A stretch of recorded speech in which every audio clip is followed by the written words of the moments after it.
Tout protocole observé. Nous vous souhaitons la bienvenue et nous débutons notre programme. Sans plus tarder, nous allons faire appel à Pasteur Fiston pour la prière d'ouverture. Nous avons Papa Fiston pour la prière d'ouverture pour nous continuer notre programme Nabiso. Papa Fiston, avec plein de respect, mon père.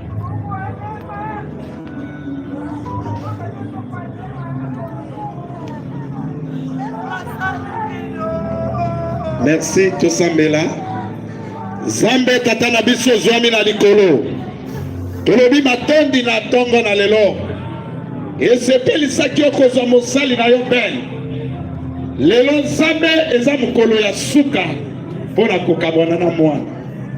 Matondi lokumu kembo ezonge epai na yo. Totiki programme nyonso ezoleka na miniti oyo na se na loboko na yo. Ebandeli ya makambo nyonso yo ozala Nzambe. Kino tokokende kobomba nzoto ya mosali na yo. Eloko moko mabe salema te kati na matanga oyo. Merci Nzambe ya papa iti na bana. Komikwanisa na tongo na lelo na kombo na Yesu. Amen. Merci beaucoup pour la prière.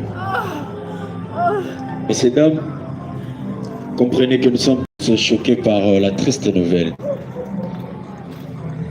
Mais nous allons faire un effort, malgré tout ce que nous ressentons, d'avancer avec le programme et tout en étant courte. Parce que à partir déjà à 11h, il faut nous autres kende.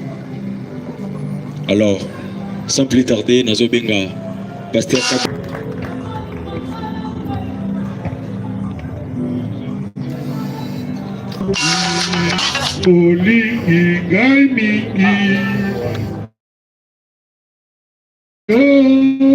okufela kinga ipe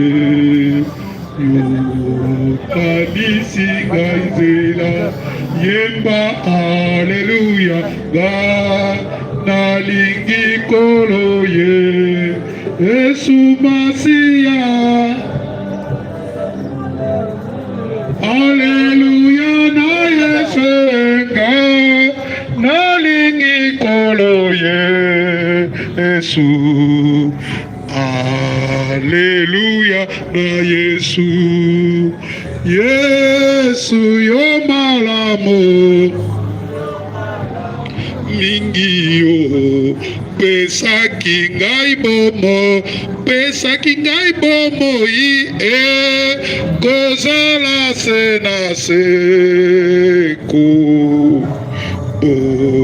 Boye kosilate yemba aleluya ga nalingi kolo ye Yesu Masiya aleluya na Yesu lingi kolo Yesu aleluya na Yesu soko pasi sokoli yo kolongwana ngai te yo osopaki maki ila tenga nazwa bomo yemba aleluya nga nalingi kolo ye Yesu Masiya aleluya na Yesu nga nalingi kolo ye Yesu aleluya na Yesu ata batu bakobo bakolinga satana yo olingi batu nyonso na sanzola tosengi ozala na elongo kembo lokumu tozongisi epai na yo tokumisi yo moyengele totondi yo mokonzi na babokonzi tobondeli mpe tondimi na kombo moko na elonga kombo na mokonzi Yesu mpe banso tondimi amen amen. Merci balingami mokolo na lelo ezali mokolo monene mokolo oyo nzambe adokisaki ete tokumisa ye lokola circonstance oyo esangisi biso kati na oyo esika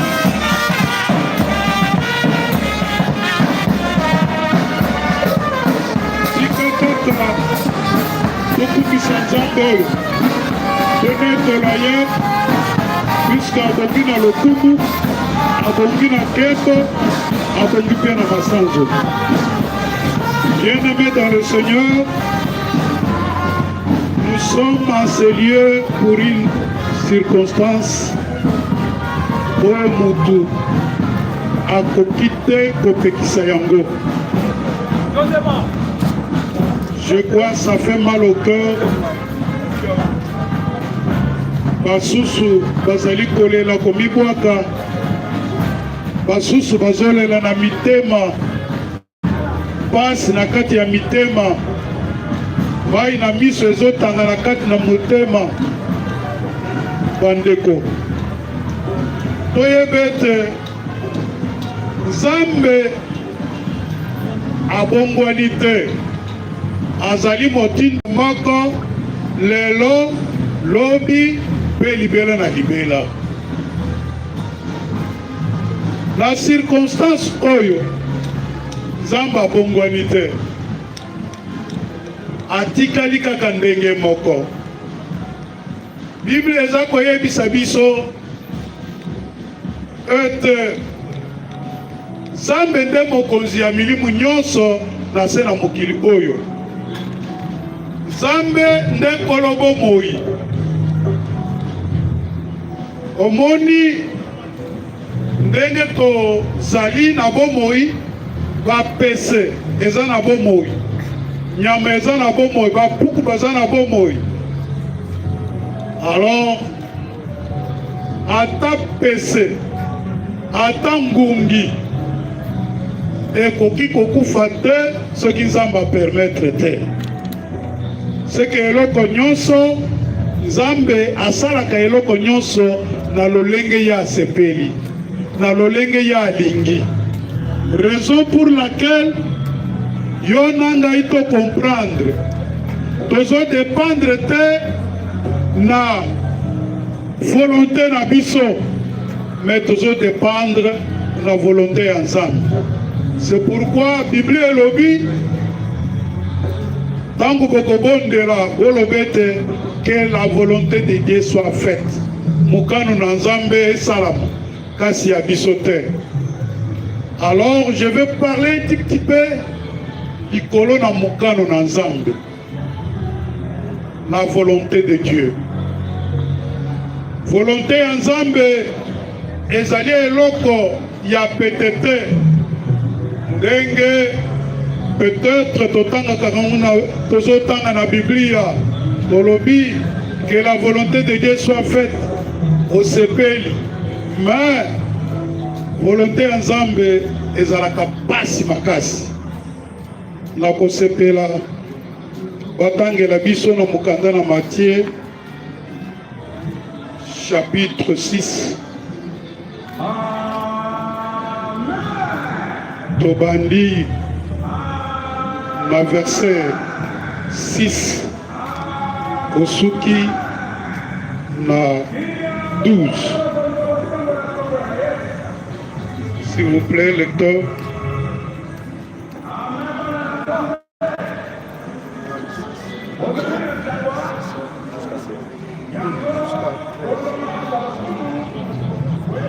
Nous lisons Matthieu 6, 6e verset jusqu'à 13.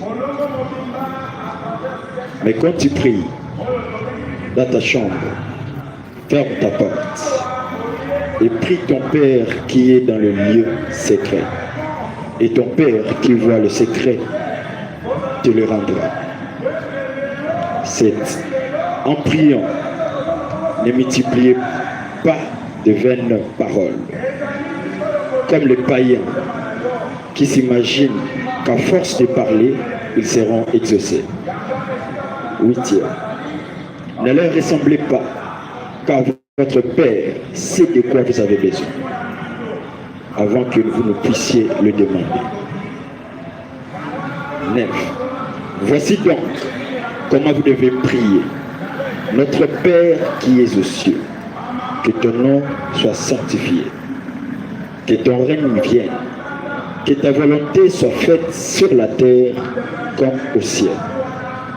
Donne-nous aujourd'hui notre pain quotidien. Pardonne-nous nos offenses, comme nous aussi nous pardonnons à ceux qui nous ont offensés. Ne nous induis pas en tentation, mais délivre-nous du malin, car c'est à toi qu'appartient dans tout le siècle le règne, la puissance et la gloire. Amen. Amen. Acclamons la parole de Dieu.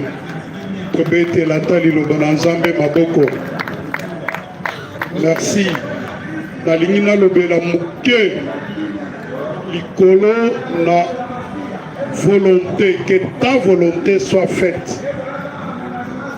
Ezali eloko moko makasi eza pete na koloba eza makasi. Un grand homme de Dieu, Jimmy Swaggart, azaki koteya likolo na volonté ya Nzambe. Atei tout un mois azoteya bobele likolo ya volonté ya Nzambe. Mais lingomba na ye ba comprendre ete mwasi na bana ba comprendre te. Badiacre, badiaconesse, bayembi, bandimi, balobi on en a marre. Tout un mois, ozoyebisa biso volonté ya Nzambe, que ta volonté soit faite. Qu'est-ce que signifie volonté ya Nzambe? Toyoki trop, mais tolingi oyebisa biso juste. Quelle est la volonté de Dieu? Ayebisi bango bomitungisa te. Je vais vous montrer volonté ensemble ndenge ezali. Alors, amemi bango azwi bisi ya mulai, azwi mwasi na ye na bana mibale, azwi badiacre misatu, azwi bayembi, azwi kelke bandimi, bazwi mubembo. Bango wana baza kolungwa New York pona kokende na mboka ya Dallas. Na nzela butu eye bisika ya kolala diacre moko ya église na bango azalaki na nzela oyo bazaki kokende, asepelaki koyamba bango, ayebisi bango boleka ngai te, botelema esika ngai nazali, naza pe na fête ya anniversaire, je suis d'accord to fete na bino elongo. Alors diacre oyo ayambi bango, fete elekani malamu, bato minene bayaki bapesaki ye kado moko coupe nord.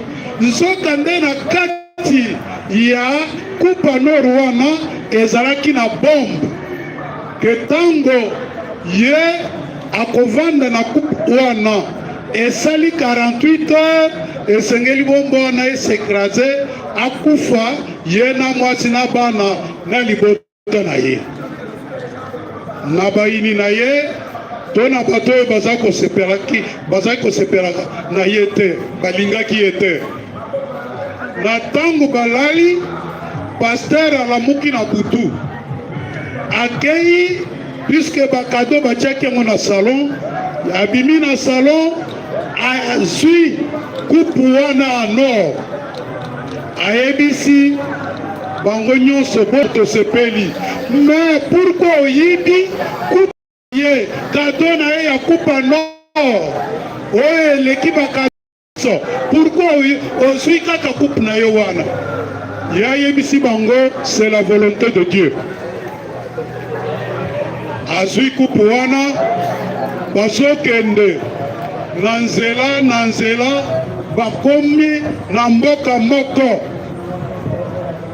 ezaki kuna bandimi bazaki te po ete baloge bango bakotaki na hotel po ete balala ntango bakoti na hotel une équipe de bandi ya minene oyo bayebanaki na mboka yango na Dallas bayaki na mboka wana bafete po ete bauti kopie bango moko bazwi bambongo ebele balobi awa tika tosepela bazomela bazosepela paster mpe azwi kado wana ya kupa nord aye na yango endende apesi mokonzi ya babandi nyonso wana sepeli atomboli likolo amoni ete mosala oyo nazosala ya koboma mpe koyiba ezali malamu asepeli tala kutu pasteur apesi ngai kado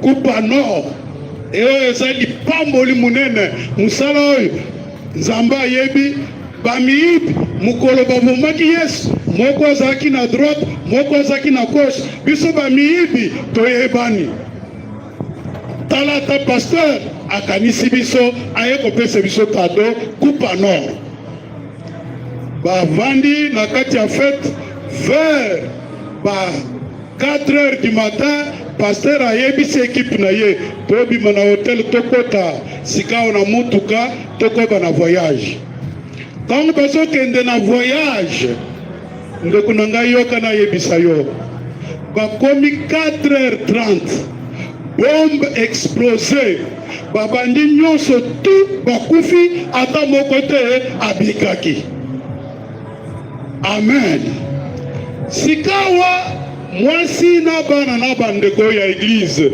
balobi me pasteur kado oyo okei kopesa bamiyibi opesi bango kupo ya or ya valeur ya mutuya mais comment alobi non c'est la volonté de Dieu tango babandi bakufi tu bango baza deja na voyage basubaki musika nanu bakomaki na mboka bazokende te bakomaki na ferme moko butu eye moyen baleka eza te mukolo ferme asa akufaki biloko na ye héritage na ye atikelaki mwasi na ye na bana kasi oyo azaki kobatela ferme alobi na ye naza na eloko ya kotikela yo te yo tikala na babilanga oyo na ferme na ngai ekosunga yo nzoka nde patron oyo na se ya likunzi ya depo esika wapi bazaki kotia biloko ya bilanga nzoka nde abombaki mulangi moko ya diamant ya valeur makasi na se ya poto moko ya libaya atimolaki pembeni wana abombaki mulangi ezaki na badiamant na kati pasteur ntango balali 5h ekoki alamusi bandeko tobima na depo oyo tokende sikawa bon azwi essence atie depo wana mobimba moto epeli lolenge ya kosakana te biloko nyonso eziki depo eziki nyonso ebebi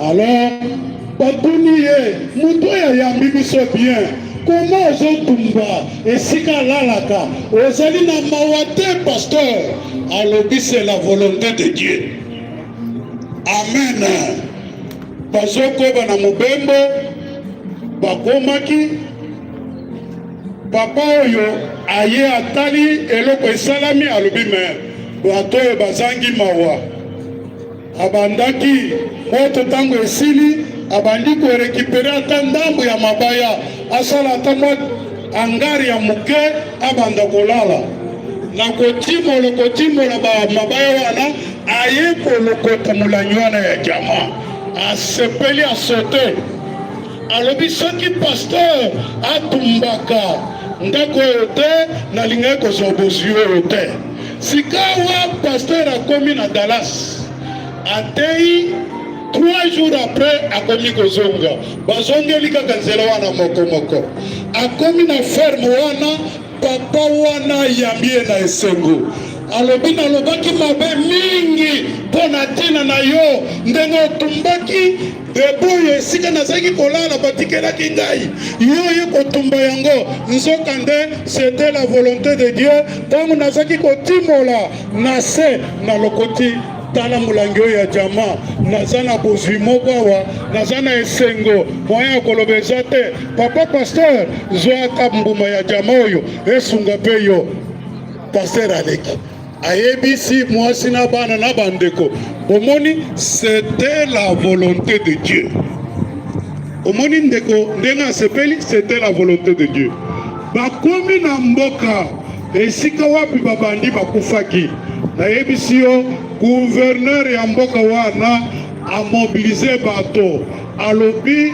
nous avons un héros très puissant oyo a maîtrisé babandi nyonso toluka bango lolenge nyonso tokokaka te me tata wana ye moko a neutralisé abomi bango nyonso tu papa pasteur wana aza komérite alors bayambi pasteur na équipe na ye balatisi pasteur médaille balobi tu es un homme fort bapesi ye bakado mpo na babandi wana banyokolaki bato mingi koboma kopie babange kokotela bato na bandako kosala badega ya minene bon alors lokola bakufaki mokonzi ya mboka wana gouverneur asepelaki makasi azaki na esengo ya kosakana te a honore pasteur baoyo batambolaki na ye ayebisi bango bomoni c'était la volonté de Dieu ezaki mokano na nzambe c'était ce que Dieu a voulu baavance bakomi na mboka esika wapi pasteur azwaki kupo wana nord papa wana na esengo po ete bato baye kotuna ye kupo ya or topesaki yo eza wapi alobi na luki namoni te sekomo bapaya oyo nayambaki bayibaki kupu wana ayebisi bato wana bayebisi ye obiki na kati ya kupu wana ezalaki bombe ebeta yo kufa na mwasi na yo na bana ya yo histoire esila tango omoni pasteur alobi si tu m'avais demandé cette coupe-là nakokaki te kopesa yango mais tu as fait la volonté de Dieu pour ne kobikisa bomoi na ngai na mwasi na ngai na bana obikisi biso tu as fait la volonté de Dieu sikawa mutu musali na nzambe ayebisi bapaka ayebisi mwasi na bana ayebisi lingomba bandeko ya lingomba bomoni la volonté de Dieu ezali kaka malamu te ça peut faire très mal mais par après ça va vous réjouir mokano na nzambe ekoki kozala pasi ekoki kozala bololo na motema mais suka epesaka esengo alors mokolo moko yesu ye moko vraiment amoni liwa oyo esengelaki ete akufa humiliation bakolongola ye bilamba bakobeta ye bakofinga ye bakoloba mabe ye amoni azwi bayekoli na ye akei kobondela alobi papa longola kupo oyo liboso na ngai nakokoka te je ne supporte pas enlève cette coupe devant moi abondeli aleli bible elobi ete midi kobetela nzambe wana ata maboko betele ye maboko s'il vous plaît betele ye maboko merci yoka yesu abondeli aleli mai na miso ebimi mais silence réponse moko eza alamusi meme bayekoli na ye vous ne pouvez pas faire une heure avec moi babondeli soit faite mokano na ngai te papa mokano na ngai te nzambe yawe na bibele mokano na ngai te nayebi mais mokano ya yo esalama volonté de Dieu ekoki kopesa pasi, mais suka nzambe apesaka baoyo aye pasi te, ayebi pourquoi azosala. Amen. Est-ce que okoki kopepata loboko likolo oningisata loboko pamba, ningisa kaka loboko wana pamba pona koyebisa nzambe ete nazoyoka yo, que ta volonté soit faite dans ma vie. Ça va, merci. Nasepeli nzambe wana ya lola amona yo lolenge kaka ozoningisa loboko wana akota situation na yo, akota likambo na bomoi na yo. Alors nazali kosenga na bana na nzambe nyonso, basali na nzambe, batu na nzambe nyonso oyo toza kati na oyo esika, mutu moko te na mokili akoki kotelemela volonté ya nzambe. Volonté ya nzambe ekoki kolelisa yo, me suka okoseka. Volonté ya nzambe ekoki kopesa yo pasi na motema, olobi non, je ne supporte pas, mais fin de fin nzambe oyo akosekisa yo. Parce que asalaka eloko te na makanisi ya bato, na bosenga ya bato, mais asalaka kolanda na volonté na ye. Soki ezalaki ba volonté na biso mbele, tala kaka lelo Kinshasa ndenge etondi na mituka, embouteillage ekomi insupportable. Mais soki ezalaki volonté ya moto ya biso bato, tosenga ba avion wana tolingaki kolalisa yango wapi? Mutu nyonso akokaki kosenga avion po ete azala na avion, nzambe mpe apesi. Mais si Dieu ne donne pas, il fait sa volonté. Amen, amen. Alléluia bandeko. Alléluia bandeko. Merci. Nakomi na suka koshite kolobete mukili oyo toye. Qui avait demandé à Dieu tindangai na famille Songolo, toi na famille Pakala? Bandeko, tokoki kosala ba demande ya misala, tokoki kosala demande ya mariage, tokoki kosala ba demande ndenge na ndenge, meme ya kokende mboka na poto, tokoki kosala demande, ça va.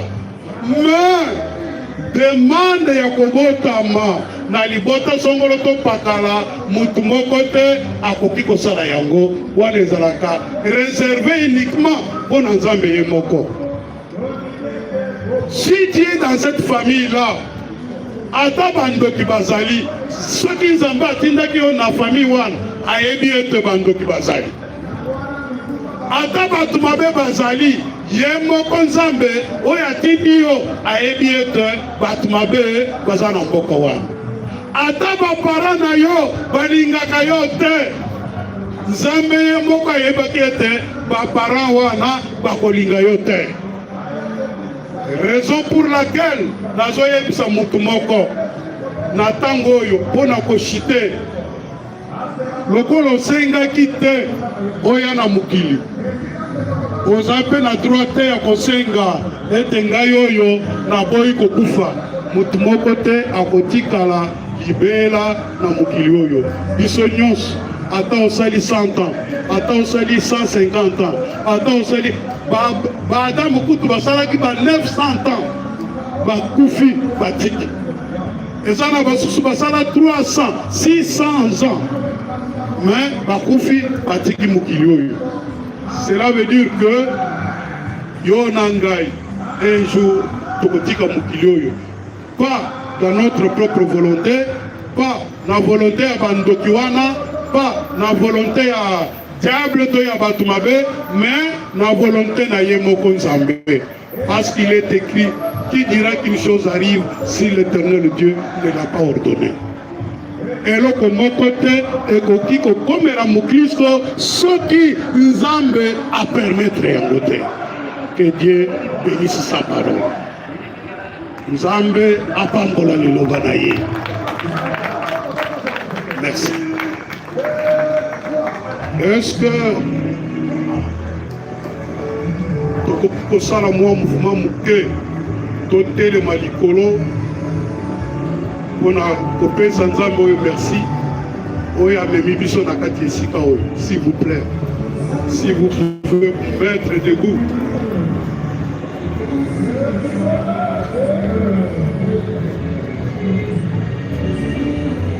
Napesa yo nini nzambe nanga, napesa yo nini, napesa yo nini nkolo nanga, napesa yo yawe na ngai, napesa yo nini nzambe ngai, napesa yo nini, napesa yo nini nkolo nanga, napesa yo nkolo na ngai na maso sali nzambe nanga, napesa yo nini, napesa yo nini nzambe nanga, napesa yo nini. Oh mon Dieu, tu es bon. Alors voilà, sans plus tarder, nous allons faire la lecture de la biographie de Papa Ben Oyoti Kabiso. Alors, Oyoti Kabiso Kombo na ezalaki le nom Mukokole, post-nom Malangu, et son prénom Ben. Ben abotamaki na Kinshasa.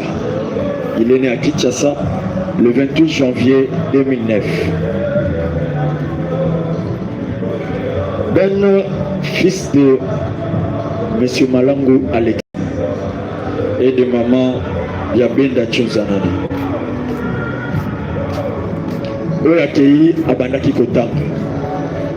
Azalaki élève dans le complexe scolaire Moké à 4e année des humanités. Donc, à Silisi Kotanga te. Azalaki moko ya bano babanda olinga classe. Oyo Oyoti Kabiso aza originaire ya province ya Lomami, territoire oyo ya Bimeli, ezali territoire ya Kabinda, district Kabinda, village et Jimba. Et secteur na bango ezali Lubidi, Ludimbi, Lukula. Donc c'est un peu ce qu'on doit retenir de notre frère Ben qui vient de nous quitter. Na nyonso awa na kangete azalaki moto alingaki classe malgré âge nae, moto alingaki nzambe malgré âge nae. Alors sans plus tarder, nous allons poser à 2-3 personnes, famille, église, quartier, pour le témoignage. Nous allons passer 2-3 minutes. Nous allons souvenir Nini Amalam. Oyo Ben a tiqué malgré son jeune âge qu'il nous a laissé. Au tiqué na souvenir Nini Amalam. Bon année qu'on a biso Ben. Et je rappelle que pendant que Batbazo fait sa témoignage, au Yébété, au Yakena Jarre de Fleurs, il y a qu'à comment on a un enregistrement. Alors, na Bandeli, tout ça l'appelle la famille, église, quartier, connaissance, toute personne qui a connu le frère Ben. Aussi qu'elle a témoignage à Malam Ponaï, malgré son jeune âge. Je vous demande, Yakopoussana, place Nazali à Kozamiko, prenez courage malgré la douleur de nous dire qu'est-ce que vous retenez de Ben. Qu'est-ce que vous allez vous souvenir de cette personne qui vient de nous laisser. Je laisse la place au témoignage.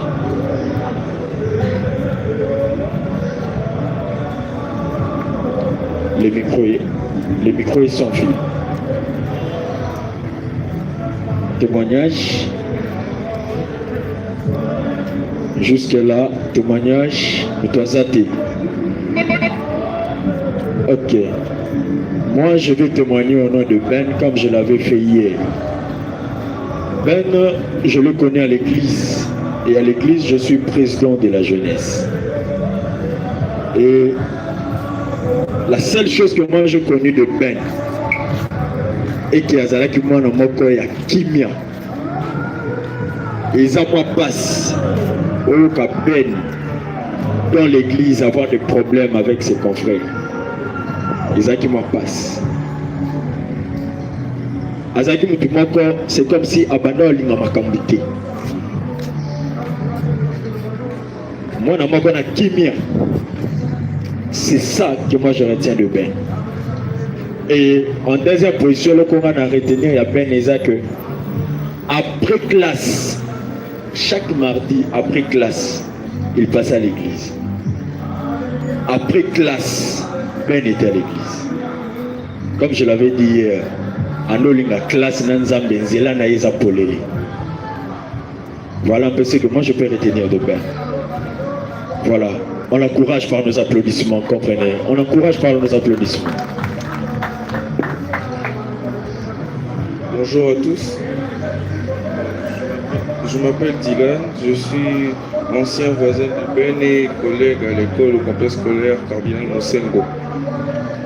En fait, aujourd'hui, ce que je voudrais dire de mieux est que Ben était une personne gentille, attentionnée, cool avec tout le monde, et le voir aujourd'hui dans ce cercueil, c'est vraiment, c'est pas bien, c'est pas beau à voir.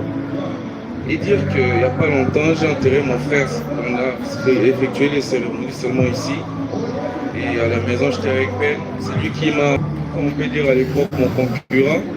Aujourd'hui, en fait, j'ai grandi avec lui.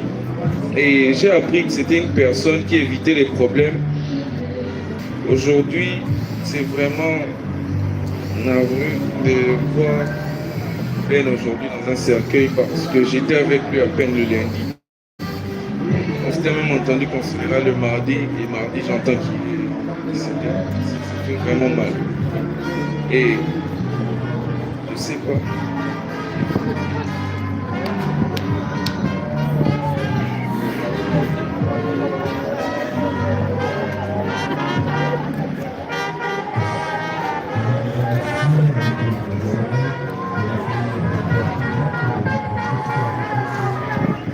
Courage. Vous comprenez avec moi que malgré son jeune âge, c'était une bonne personne. C'est pas facile de témoigner. Encourageons aussi maman pour venir témoigner. Encouragez-les par nos applaudissements, s'il vous plaît. Bonjour à tous. Moi c'est Narelle, je suis sa sœur aînée.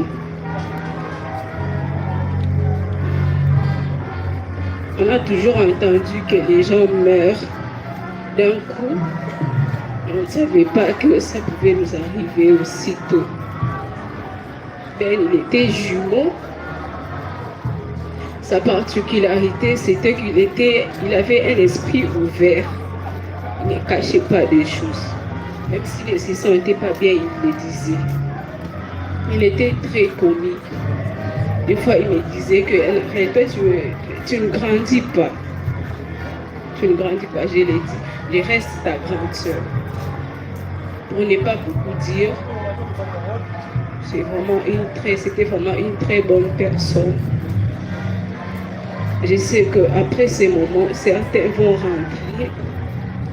Mais nous allons rentrer incomplets. Mais je sais que Dieu va nous amener à tenir jusqu'au bout. Merci. Merci beaucoup, encouragez-la aussi pendant qu'elle reprend place. Merci d'avoir pris ce courage de venir témoigner malgré la douleur. Merci beaucoup. Alors justement après témoignage, si le DJ, nous allons parler le même langage.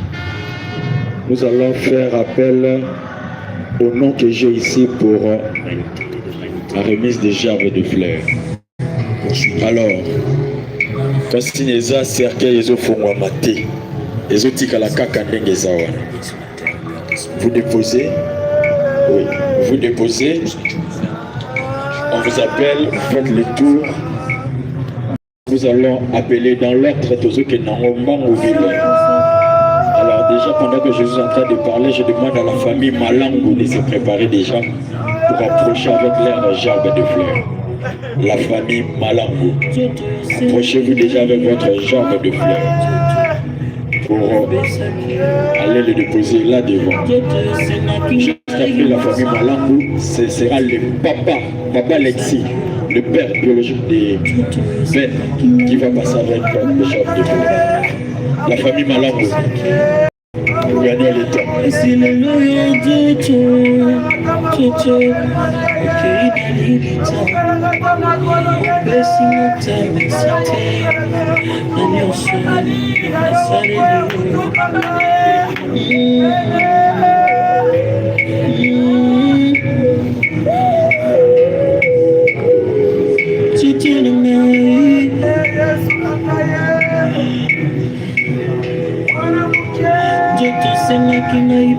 La famille Malango.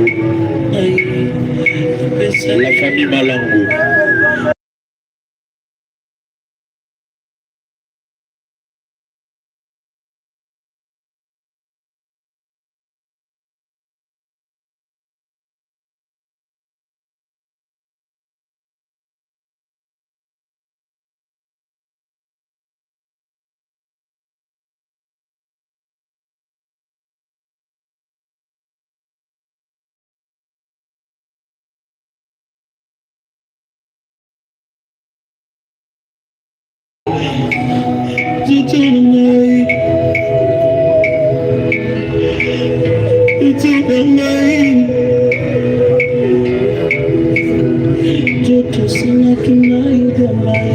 La famille Malango est accompagnée de papa Alexis, le père de notre frère qui vient de nous quitter, Ben Mokokolo.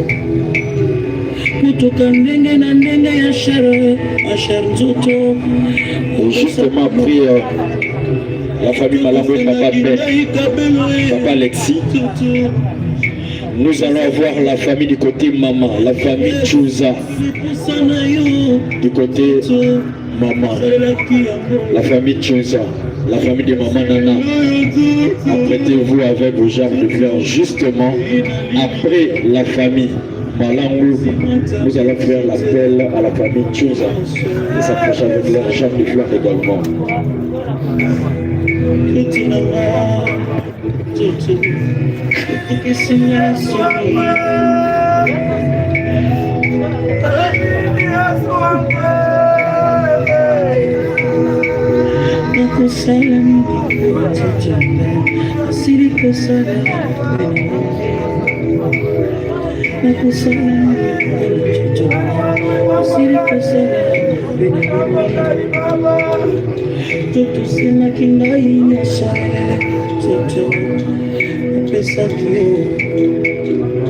Toto senaki ngai bana toto abotaki bango toto senaki ngai bambongo toto pesaki yo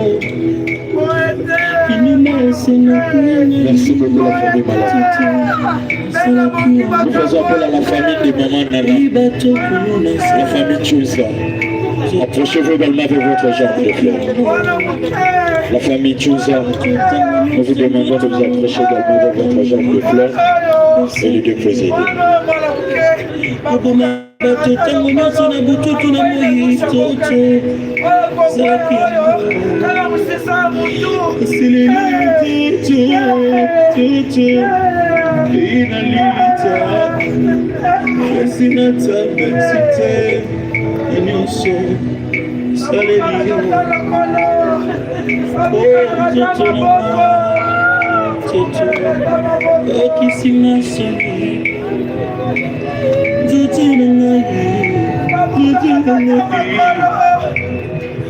La famille Chouza, accompagnée de maman Nana.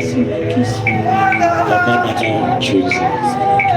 La maman, la mère biologique de notre frère qui vient de nous quitter, M. Ben.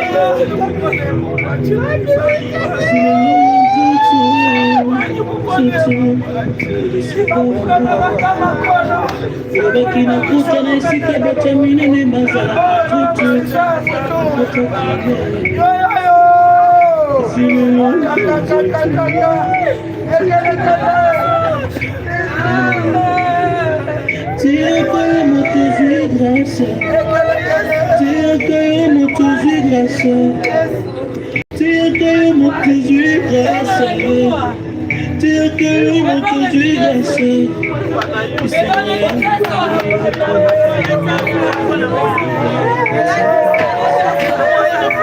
On fait appel à la famille maintenant de passer aussi pour déposer le genre de fleurs, malgré la douleur.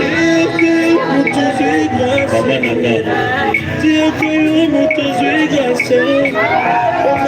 Voilà la mère du frère qui vient de le faire.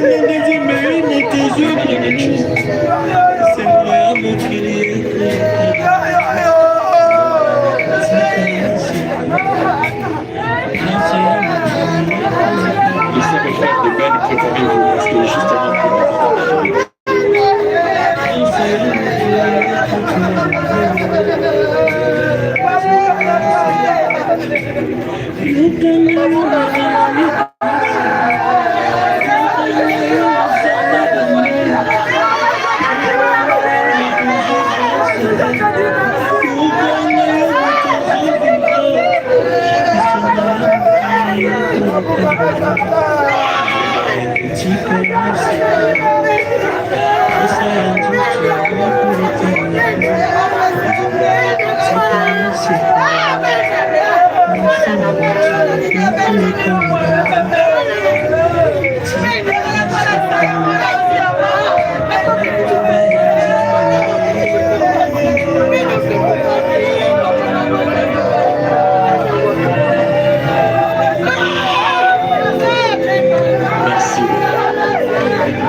les frères et sœurs de Ben, les sœurs et frères de notre frère Ben qui vient de nous quitter. Je vous prie de s'approcher et de déposer le jardin, frère.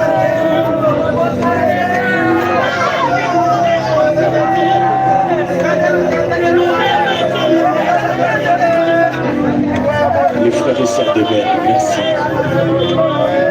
Que Dieu vous console. Entre-temps, la famille OCC se prépare aussi également pour la remise des jardins.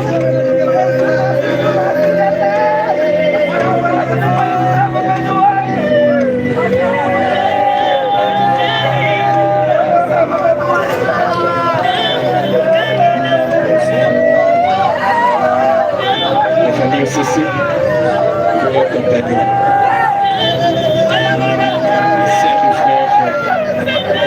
De notre frère, la famille OCC.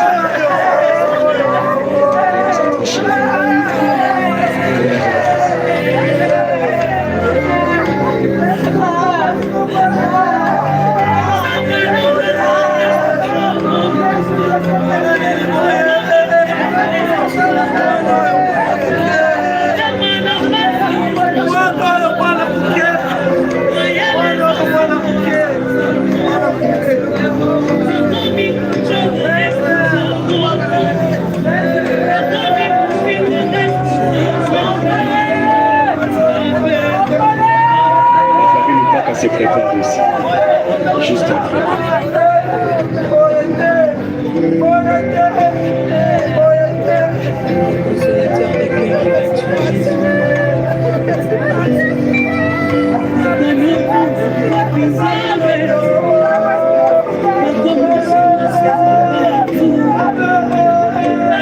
La famille Lupaka, je vous prie de s'approcher aussi avec votre gerbe de fleurs.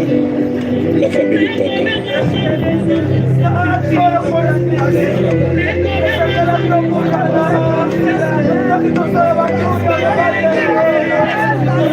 Merci beaucoup la famille Lupaka.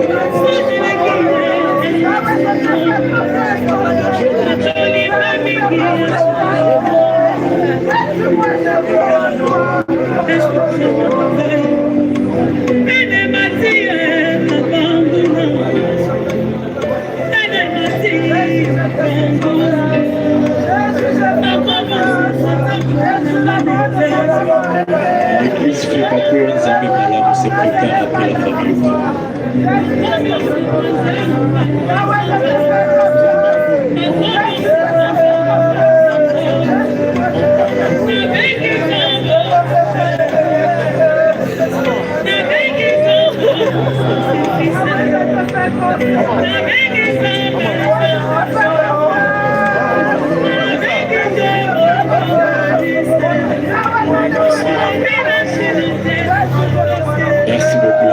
papa. Que Dieu vous console. Que Dieu vous console. Je fais appel à l'église Fokako Nzambe malade de s'approcher avec leur jambe de fleurs. Pasteur Prince, Pasteur Kabobo, l'ensemble de l'église Fokako Nzambe malade qui est ici présent. Il est temps d'aller remettre le jambe de fleurs.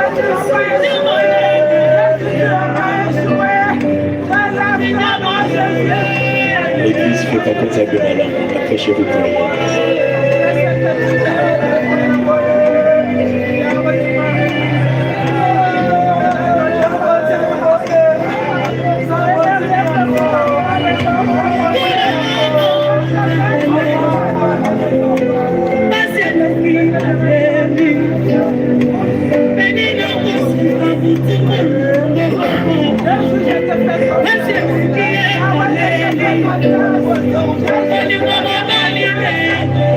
Là, c'est l'église Fokako Nzambe malade qui va déposer les gens d'église. Juste après eux, le peuple, le frère Madilou aussi ne peut pas.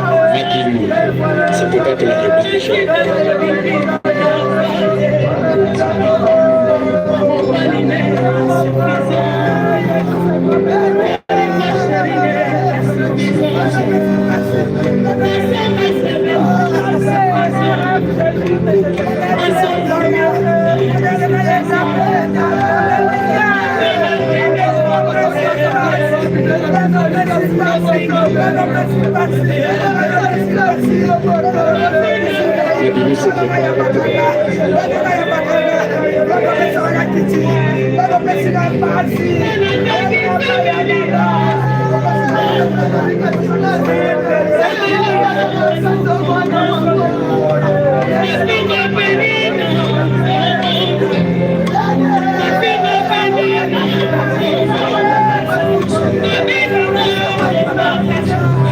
Merci beaucoup à l'église Fokako. Que Dieu vous console. On s'appelle Madilou. Si vous êtes là, veuillez vous approcher également avec votre jambe de fleurs. Merci beaucoup. Merci beaucoup. Les amis de Ben se préparent juste après Madilou, les amis de Ben. Ça ne peut pas comprendre là.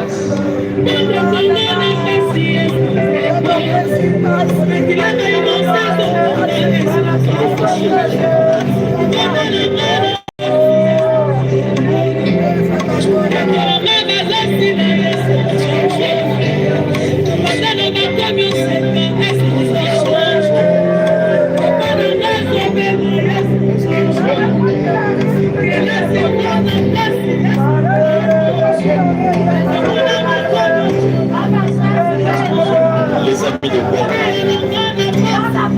Voilà, les amis de Ben s'approchent avec leurs jambes de fleurs. Justement, après les amis de Ben, le président de l'évangélisation, Frère José, se prépare aussi avec sa jambe de fleurs. Merci beaucoup.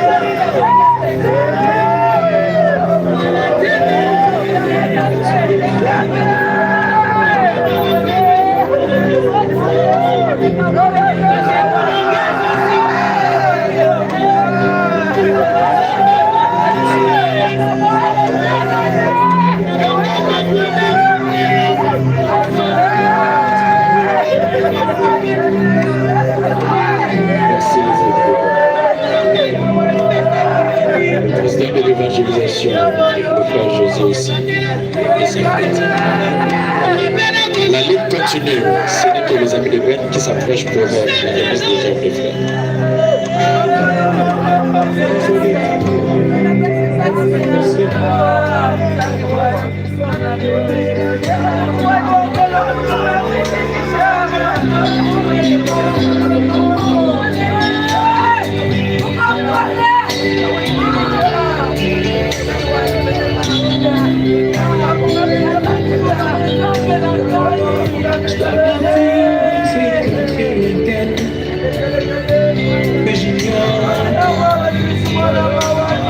Le président José, approchez-vous de votre jambe de fleurs.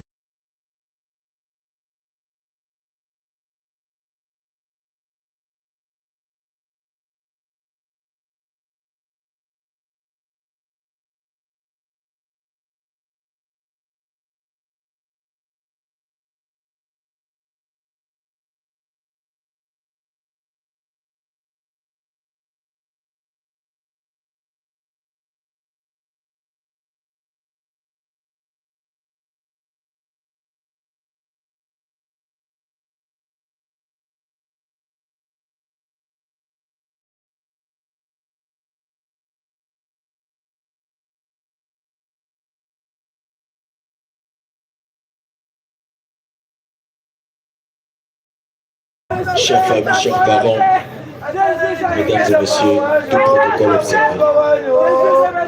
Il est temps de faire appel à un membre de la famille pour son groupe. Il va nous dire la suite des programmes justement après ici. Où serons-nous et où est-ce que nous allons aller chiter? Alors, avec plein de respect, je fais appel à Papa Emmanuel de s'approcher sous vos applaudissements, bien sûr. Papa Emmanuel, merci de s'approcher, Papa. Encouragez Papa, encouragez Papa. Il est sous la douleur, ce n'est pas facile de se tenir debout, de prendre la parole. Merci beaucoup, Papa.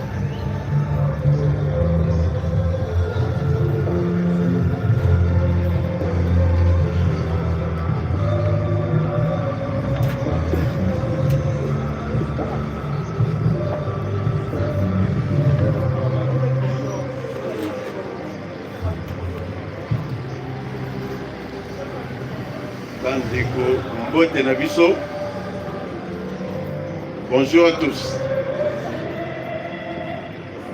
Il est vraiment difficile de prendre parole en ce moment, un moment intense en émotion. Nous venions d'enterrer notre maman. Et 2 jours après, on perd notre fils. Et ça, c'est difficile à expliquer. C'est ça ce qu'on appelle mystère de Dieu. Et c'est pour cela d'ailleurs, suite à ce que nous venons de suivre, ce qui a été prêché en ce lieu, nous ne pouvons que dire merci à Dieu.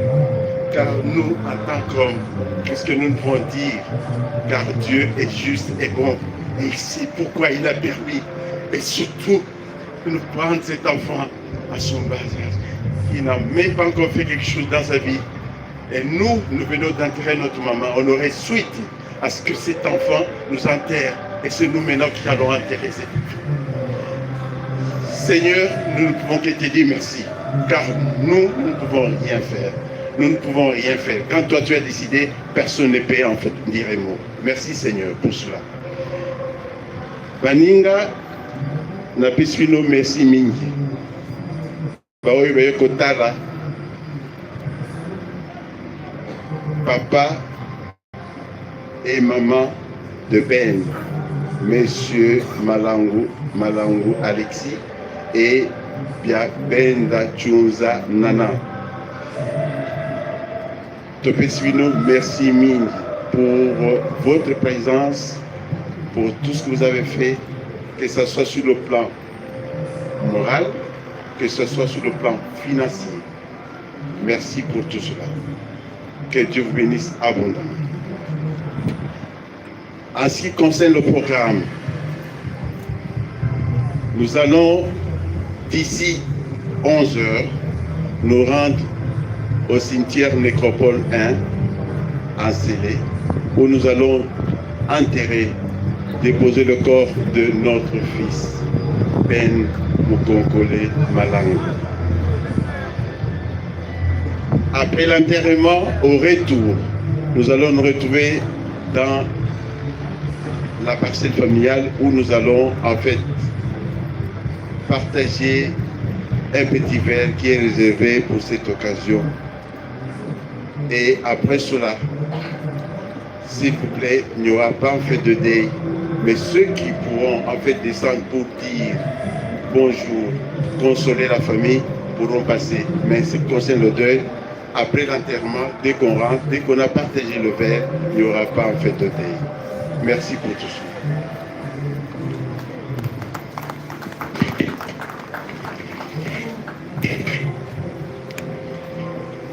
Encouragez Papa pendant qu'il est en train de rentrer, s'il vous plaît. Encouragez-les par nos applaudissements.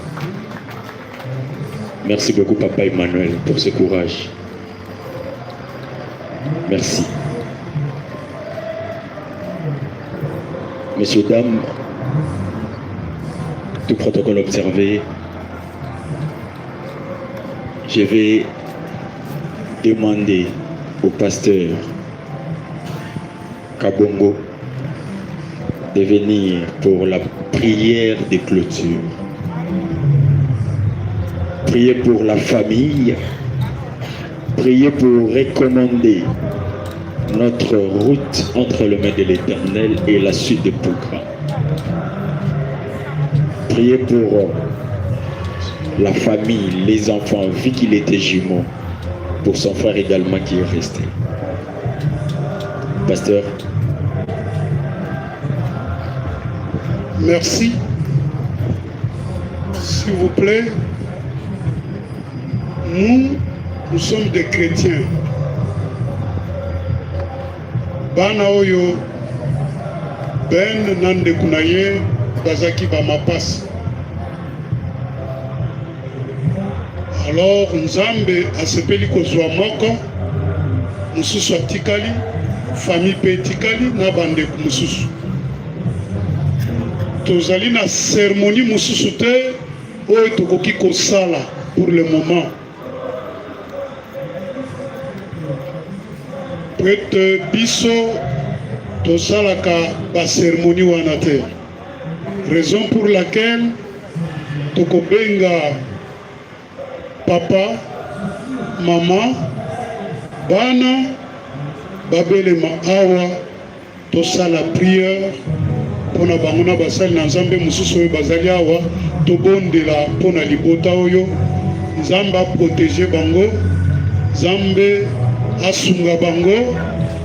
Bible elobi soki akobatela te mobateli akosala mosala na punda. Alors toza na cérémonie mosusu te toinvite les deux parents, papa, maman et leurs propres enfants qui sont là na oyo atikali lokola lipasa na ye babelema awa tobondela mpona bango. S'il vous plaît, s'il vous plaît, gagnons le temps. Merci. Merci. Les enfants, vous qui êtes prêts, approchez-vous s'il vous plaît.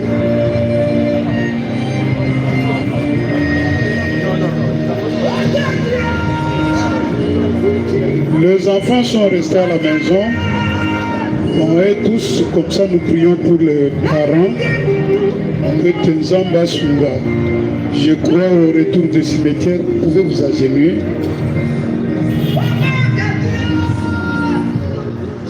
S'il vous plaît, je vous prierai de vous mettre debout, s'il vous plaît. Mettons-nous tous debout. Mon côté, à côté, nayo, mon côté, mon côté, à côté, nayo, mon côté, akoka ninayo masia mokote akoka ninayo hakuna Mungu kama wewe hakuna Mungu kama wewe hakuna Mungu kama wewe Masia hakuna Mungu kama wewe Mosive mefanana nange Mosive mefanana nange Mosive mefanana nange Masia Mosive mefanana nange. Il n'y a point de Dieu comme Jésus. Il n'y a point de Dieu comme Jésus. Il n'y a point de Dieu comme Jésus. Il n'y a point de Dieu comme Jésus. Il n'y a que toi, Seigneur, il n'y a que toi. Il n'y a que toi, Seigneur, il n'y a le Tout-Puissant, il n'y a que toi. Jésus, il n'y a que toi. il n'y a que toi, Seigneur, il n'y a le roi des rois, il n'y a que toi. Jésus, il n'y a que toi, il n'y a que toi, Seigneur, il n'y a que toi. Biso banso totomboli maboko likolo kobondela pona kina na couple oyo pe libota mobimba ata bana bisika bazali loboko na Nzambe ezala elongo na bango. Loboko na Nzambe esunga Nzambe oyo apesaki bango bana oyo asepeli kozwa moko mpe kotika bamosusu. C'est vrai mitema na papa na mama ezoki pota makasi. Nzambe oyo apasolaka pota azali mpe capable ya kokawisa pota wana. Tobondeli, aleluya, aleluya. Nzambe monene, Nzambe na somo, Nzambe oyo afandi na bisika bileki likolo, mosusu azali te oyo aza lokola yo. Yo tikali Nzambe lelo lobi pe libela na libela. Nini tokozwa décision nini tokoki koloba yo osali mokano na yo kolo tikete obatela couple oyo vide oyo etikali yo nde ozali capable ya kokomble yango. C'est vrai poto ezoki yo nde ozali capable ya kosala. Tozobondela na bukoko lokola biso bato toza na bukoko te bazali tata mapasa na mama mapasa babongisi lipasa seremoni moko te eloko moko te ya coutume ekoki kokota na couple na bango.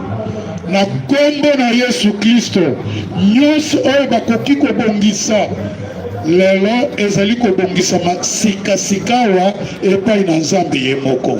Tozobondela ete makila na Yesu oyo efutaki nyongo na biso na ekulusu makila wana efunika bango esokola bango elongola nyonso ya bukesene oyo ya bukoko ezala na makoki te likolo na bango ata bana ata moko te akutana na likambo mabe. Makila na Yesu ezipa bango esokola bango ebomba bango. Alléluia.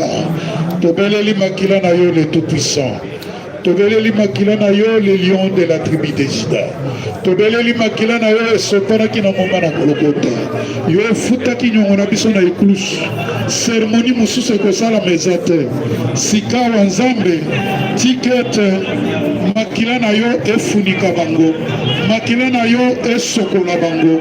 Elongola nyonso ya mbindo.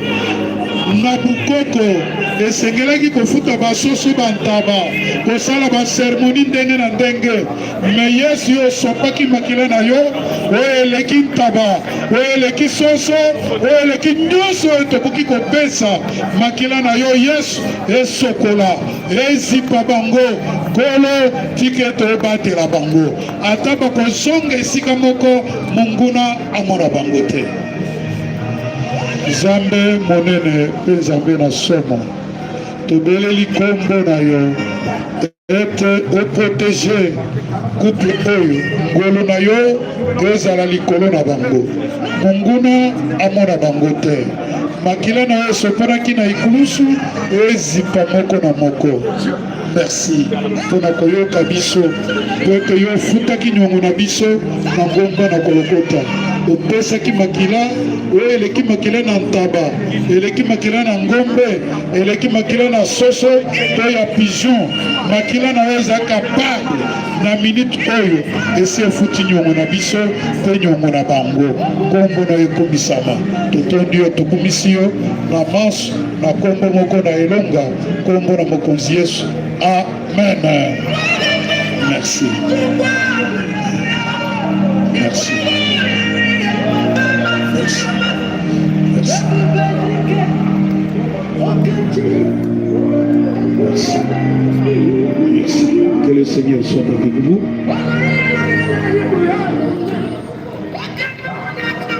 Merci. Mettons-nous debout, c'est le départ. On prie pour notre départ. Zambayo, tobondeli amema biso ti na cimetière sans problème, sans difficulté, kino tokozonga na parcelle familiale kuna nde tokokende clôturer makambo nyonso tobondeli Zambe monene mpe Nzambe na somo, Zambe na makoki mazanga ndelo, Zambe na nguya nyonso. Zambe tosengi na yo nanu tokomi na cimetière te, nanu tokoti na bamituka pe te, zala liboso na biso, bomba biso na loboko na nguya kino tokokoma na kimia na nécropole 1 tokundi mwana pe tozongi na kimia tokokumisa kombo na yo. Merci le tout puissant. Longola ba accident na nzela, longola makama nyonso ya mabe oyo ya monguna ezala musika na biso na kombo na Yesu Kristo. Ngolu pe lipamboli na yo ebila moko na moko na kombo na Yesu. Amen. Amen. Betele Yesu ana maboko. Je crois esili topesi ordre. Merci beaucoup. Avant lever du corps, nazo pesa communiquer na bandeko nyonso oyo bazana bosenga ya komatana biso na cimetière. Biso eza na sima wana nde tozomata. Oyo akozela biso na ndaku tokutani na ndaku. Mais mutu nyonso, toute personne qui souhaite nous accompagner, veuillez monter dans le bus qui se trouve juste de l'autre côté. Voilà. Pour moi, ça a été un honneur de modérer cette rencontre. Le lever du corps peut déjà être exécuté. Mesdames et messieurs, je vous prie de se tenir debout pour le lever du corps. Et soit comme on continue, à tous à la bongo, c'est la qui moyen, ce qui lui a et pour quitter, titre na yote. Oh mon ana ici, liwa ezali libate. Toko nana lisusu elongo na Yesu. Komo nana esilite liwa ezali liwate. Toko nana lisusu elongo na Yesu.